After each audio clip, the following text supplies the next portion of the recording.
Good afternoon. Good afternoon.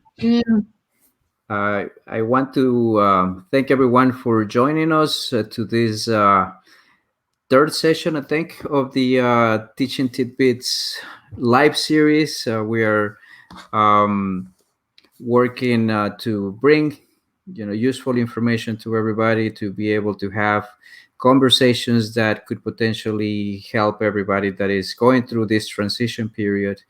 And today I have the honor to have Dr. Judith Cahn, who is director of John Jay online learning at John Jay College, and also Dr. Allison Lehr Samuels, who is the director of the Center for Teaching and Learning at Baruch College. Welcome and thank you for accepting this invitation. How are we doing today? Thank you for having us. We're doing well, I'm glad to say. Definitely. We're doing well. Thank you. So, we have this today, we've been having conversations with faculty, and then they have been sharing with us how their experience has been in this whole process, and we wanted to make sure that then we are all going through transition to remote learning, and you especially have been the person to go at your campuses to provide advice, to create initiatives, to provide support, to provide guidance to faculty and on how we would be transitioning, 80%, 70% of our courses, or 90% of our courses that were offered in the in-person or face-to-face modality. All of a sudden, we had to change it in the in minutes. We had to change to the online modality. So the first question that I wanted to ask to both of you is, how has your work responsibilities changed due to these transitions? And we could start from Judy. Okay, well, thank you. I'm pleased to lead the Department of Online Education and Support at John Jay College, and I can say that you're right. Within minutes, the work responsibilities increased in magnitude. The numbers around requiring support and the preparations of materials to prepare faculty to support their efforts to pivot so quickly into distance learning. I would say also there were much faster turnaround and communications with other departments, and we collaborated closely with these other departments like the Teaching and Learning Center, of course, my department of the Blackboard department, and others, including student support, to enable the transition. So we were working very quickly with academic departments, non-academic departments alike, to coordinate the efforts both at John Jay and CUNY-wide. We produced a lot of materials. We offered a number of webinars and a lot of quick guides just to be able to communicate out and push material out quickly in order to support the entire community. Thank you, Judy. Allison. Well, I would say, so I'm the director of our Center for Teaching and Learning, and our focus actually has been more on hybrid teaching. So the idea that part of the course would really be conducted in the face-to-face setting. So I would say that my responsibilities haven't really shifted in this transition, but rather the focus and the scope definitely has.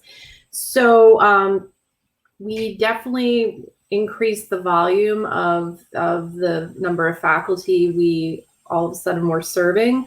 And then also, again, because our expertise has really been more focused on hybrid teaching and also the promoting of asynchronous teaching techniques, we quickly realized that most of the faculty, just to get themselves up and running, we're really only interested primarily in synchronous teaching and tools that we were not really necessarily familiar with. So our college had purchased Zoom licenses right at the very beginning.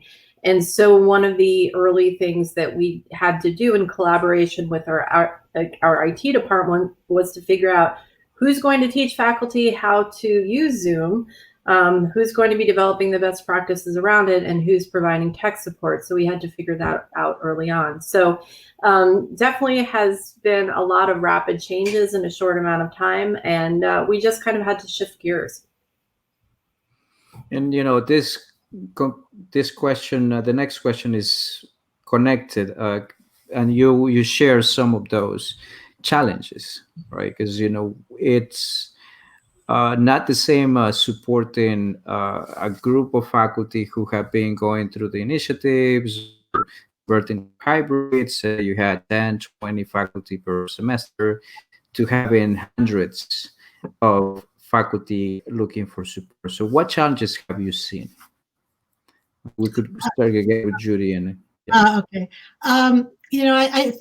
It's an interesting question. There are always challenges with change, associated with change, even gradual change. But change during a crisis, when everyone is asked to pivot quickly to change the way they're teaching and learning, is a greater challenge. And it's an understanding that is not only challenges related to technology, which are great in and of themselves, as Allison described, the acquisition of Zoom and who's going to be supporting that. We had those very same issues because campus also purchased Zoom. But more so, it's, I would say, a fundamental change related to the delivery of education. So faculty are being asked to shift from just lecturing and doing the remote learning, relying on synchronous totally, to guiding student learning more as the guide on the side. And students also have to change their way of learning. Many of them might try to hide in the back row and be more passive, but when they're online, even if it's synchronous, but especially asynchronous, they have to be active learners. They have to provide evidence to the instructor that he or she is in fact participating in learning.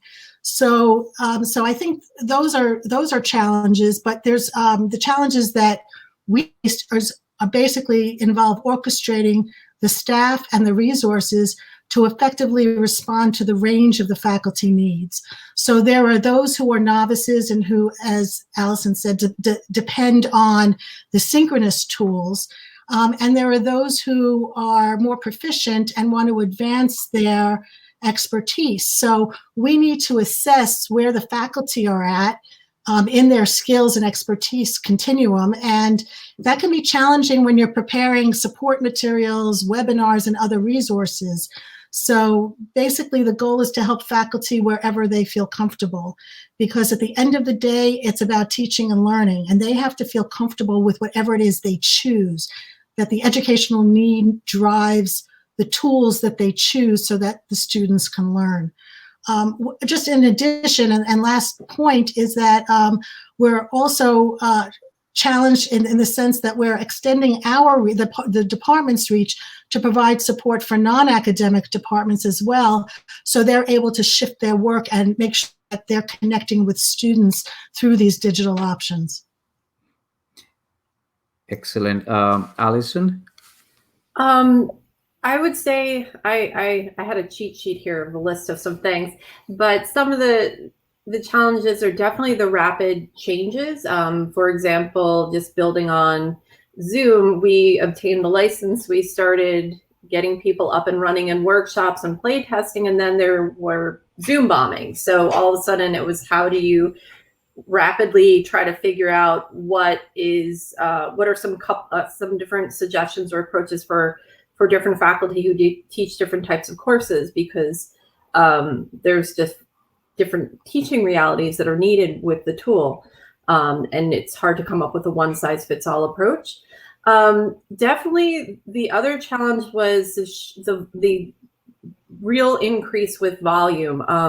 As a CTL, we really traditionally pride ourselves of customized one-on-one consultations with our faculty, really listening to what is their teaching context, the learning goals, And we had to, it became clear very quickly, we were going to have to temporarily suspend one-on-one consultations and then shift everything to more of like almost a mass marketing strategy, where we shifted everything to workshops. And instead of trying to, we try to work in as many best practices as possible, but the goal really became like, how can we make this as workable as possible, given all the constraints that are occurring right now. People were already feeling overwhelmed. So we didn't want to overcomplicate things. And then I'd say like the last thing that has been an ongoing interesting challenge is the idea of communication. Some faculty really appreciate a lot of details in terms of how to do something. Other folks get lost in the set of instructions and prefer something that's a little shorter. So kind of finding the balance between not wanting to overwhelm people with too much information, yet getting important messages out, has been something that's been, I feel like, more of an art than a science. I would say that we have received OER grant funding, so we do already have some repository of teaching assignments and materials online.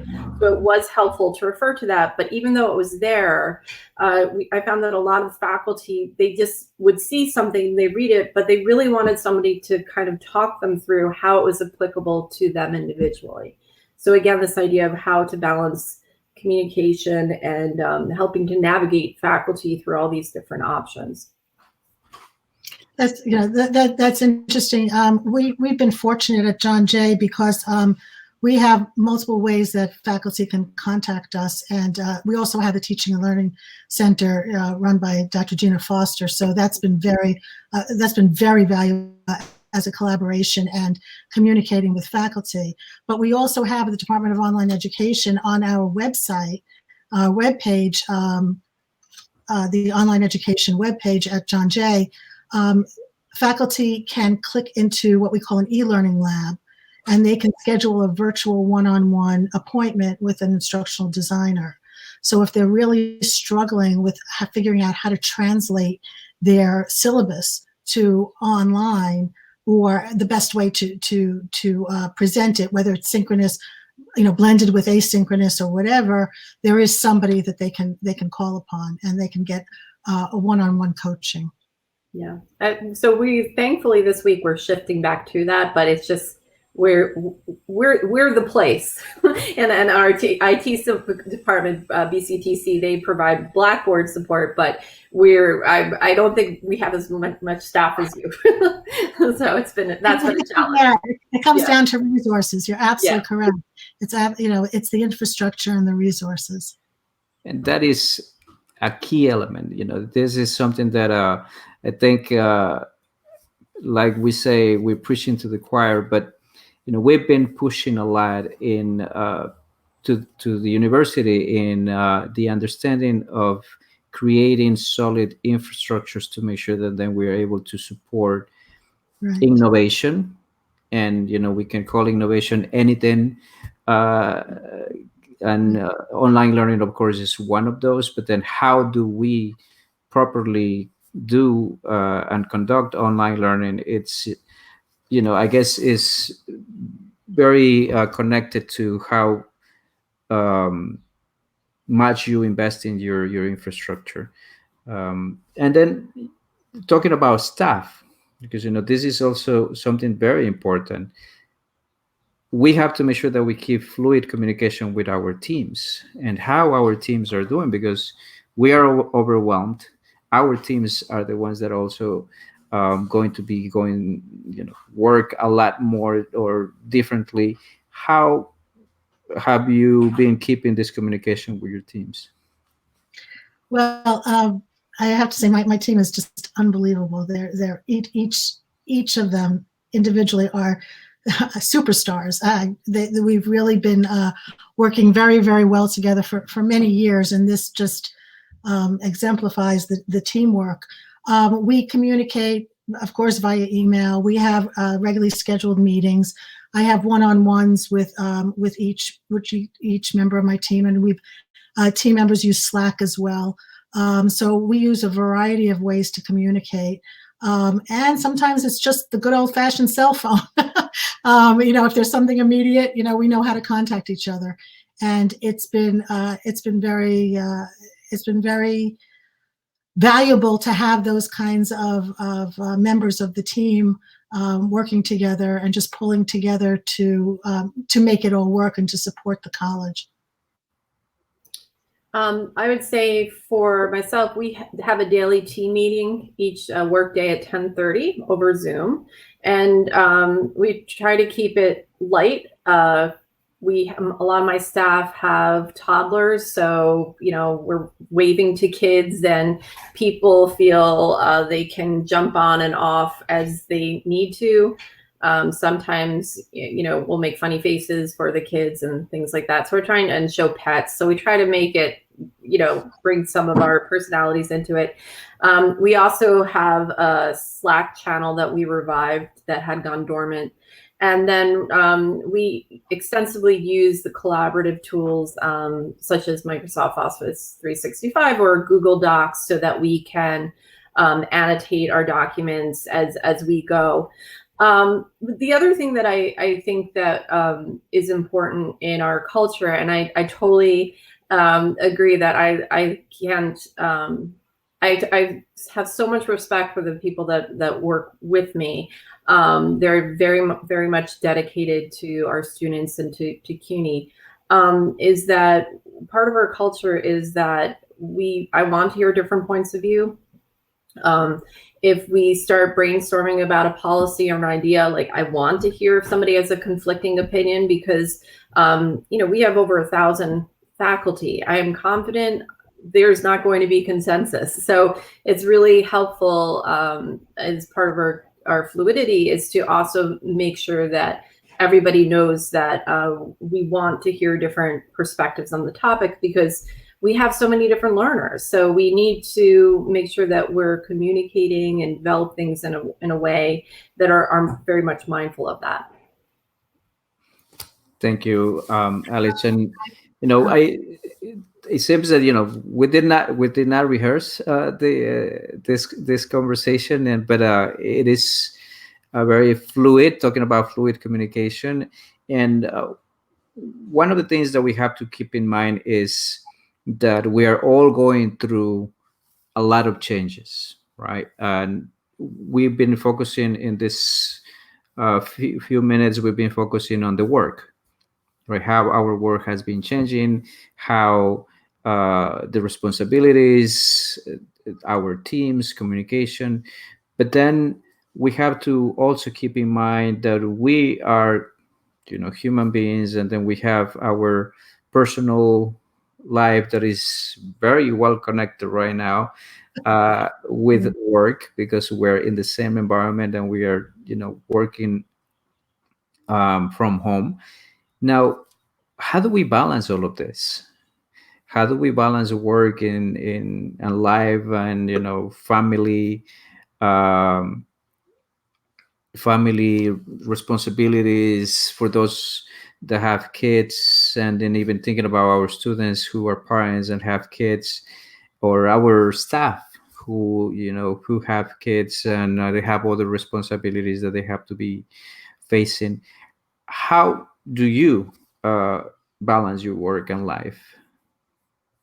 Well, I'm fortunate that I live in an area where I can walk outside easily. And there aren't many people on the street, and there are wide streets to maintain social distancing. So walking in the good weather regularly, definitely helps. I have a very supportive husband, and he helps with everything else while I'm working. And I also love the opportunity when I can use Zoom to connect with my children. I have children and grandchildren, and I do appreciate the times that I can get on and communicate with them and see them. But I also found some good exercise videos on YouTube, and I've actually tried to keep up with that. And there's always cooking and some reading, needlepoint. And I found some TV series that I can binge every so often on Netflix or Amazon Prime as distractions. But I feel very fortunate that I have, I try to keep to a regular schedule. So, during the week, I get up to go to work. I'm very fortunate that I have the space and I have a room in my house that I use as my office. And I take, the lunch break, and I'll go upstairs, take a lunch break, and then come back downstairs to the office and continue my work. So I'm trying to keep a regular schedule, and so far it's working out really well. I'm very grateful. Great. Allison? I would say that I'm doing a lot of similar types of activities. I guess I'll build on that, or kind of shift focus a little bit. I guess I'm reflecting on why I'm doing what I'm doing. Like, what is, what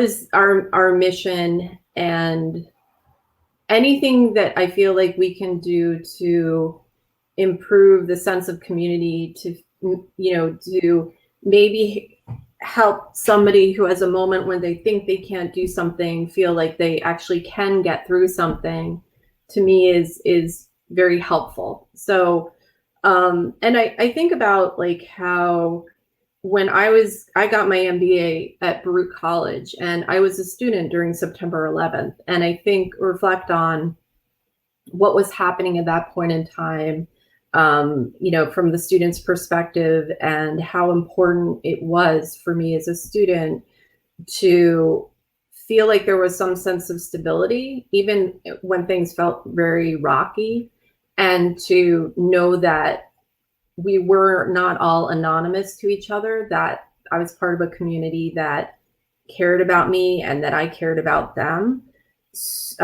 My brother, he was in law school in New Orleans during Hurricane Katrina. I was teaching during Hurricane Sandy. So as much as things, and actually on a personal level, one of my children in December wound up being hospitalized with a very serious illness. He's fine now. But I guess for myself, I'm thinking about as this is a terrible moment. It's a really hard moment, but it's not the first moment that we've encountered that's been very, very challenging for different reasons. So I try to focus on, not to ignore all the problems that are out there, but focus on, okay, we've had resiliency in the past. What is it that we can do to help each other to move forward? And then on a lighter note, we got kittens last week, so that was a good distraction. But I think it's part of it is like these activities or rituals that help give you perspective, but also it's some of the mindset too. Yeah, you mentioned, both of you mentioned a couple of tips on how you've been handling a couple of this stress and anxiety that we've been going through. Work loads might seem to be, huge or more than before. Any other tips on how you've been addressing this, or you want to share to other people? I think, when you're talking about resilience, I think that you also have to think about, positives. What are positive? They talk about positive psychology, and there can be positives in everybody's life. We are, we have a roof over our head right now, and we're trying to help others, and we're trying to stay connected. And I think that probably the issue of connectedness is probably the most crucial. I think that in general, to continue, with feelings of compassion and try to understand what everyone is going through. It's a very, very difficult time, not just logistically at colleges, but emotionally, globally. I mean, the illness and the deaths. Students are struggling in their homes with life and death issues. So focusing on the connectedness among people, the connectedness with the college in our specific talk here about within higher education. I think that it's that offers the stability, and it offers the support that helps everyone succeed. Excellent. Thank you, Judy. Allison, any other? I totally agree. And I think other just advice is to be patient with ourselves and with others. And I think this situation has just amplified some of the things that are really wonderful about being part of CUNY and in our community. And it's also amplified some of the challenges. And like Carlos, you talked a little bit about that earlier. So I think it kind of brings everything out of the woodwork in full display. And I would like to say that I think that, it's been a moment where we've done something that we said couldn't happen. Even if it's been messy, something has happened that theoretically nobody said would happen. And so I'm hopeful that, as we think to the future, there's a lot of uncertainty and anxiety about that, but to keep in mind that we now have a little bit of room maybe to experiment or to try something new, because we've already had to really do a lot of learn by doing. We've all had to try things and perhaps fail, or maybe have a success. But I'd like to think that maybe this will shift some of our culture and how we approach our teaching and our work, that we feel, ironically enough, perhaps later on a little bit more free to try things out differently, and to do so with a more nuanced understanding of who we exist with at CUNY. I have to agree with Allison, and I have found, I mentioned it to you earlier, but I really have found it inspiring how faculty have really stepped up to the plate to really try to make this work.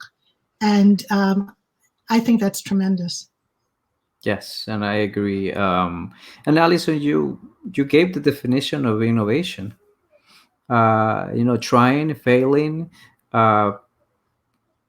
given time, practicing, all of that, and preparation. It's been key. And then sometimes how if we're not prepared, the end result and the additional or extra work that we have to be doing, when we could have done a better job if we had this time to prepare, to try new things, and to be innovating. To close with, this has been a great few minutes of conversations, and I'm hoping that the people that are connected right now liked and learned a few of tips from our guests. And then if you have questions, you can write your questions in the chat section of this live stream.